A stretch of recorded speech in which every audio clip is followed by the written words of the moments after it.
I think every single one of us stood on a platform of transparency and accountability, and I know that myself, I framed part of that as telling it how it is without any spin attached to it.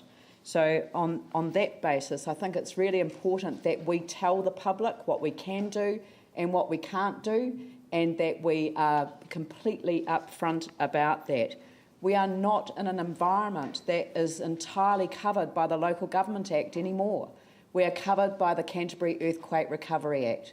And in a former life, I voted for that Act, knowing that it was not a perfect piece of legislation and that there were parts of it that I strongly disagreed with. But I felt that it was more in the interests of the city's recovery that all parties voted together as one in Parliament.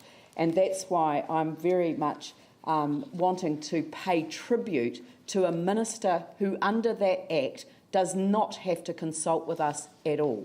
So I just want to put on the record Section 19 of the Canterbury Earthquake Recovery Act 2011, which states that the minister may determine how recovery plans are to be developed, including any requirements as to consultation or public hearings. Let me put on record paragraph 3 of that particular section. Neither the minister nor any responsible entity has a duty under this Act to consult any person about the development of a recovery plan, and there are some exceptions in relation to the CBD plan. And that's it. There is no obligation to consult at all.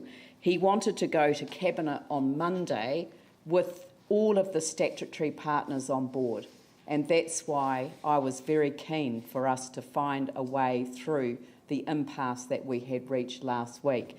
The other thing that I want to mention is that if the government had implemented the plan, because I personally think that we've let the government off the hook in this regard, so I kind of reject the assertion that we were placed in a position of take it or leave it. In fact, it's the complete opposite.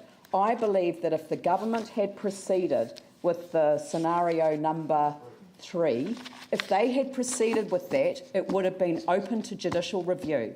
And the reason it would have been open to judicial review is that this Act actually makes it clear that the role of the government in this regard, using their statutory powers, even the recovery planning process, have to do that with the recovery in mind.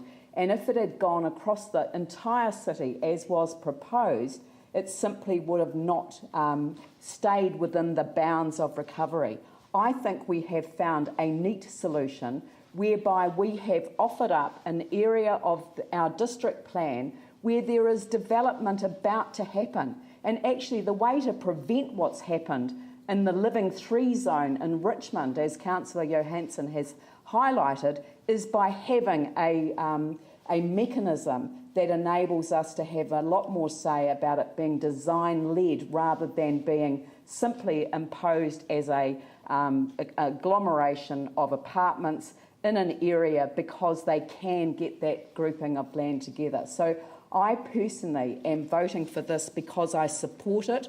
I think it is a question of balance that people have had to, there has had to be a bit of give and take, but I do reject the assertion that it is because we have been placed in this position by the government. In fact, it's the complete opposite. We have given the government a way out of a potential review situation because all of the statutory partners are coming together to make it happen. So I'm very grateful to the Minister for giving us the opportunity to show that this is a different council.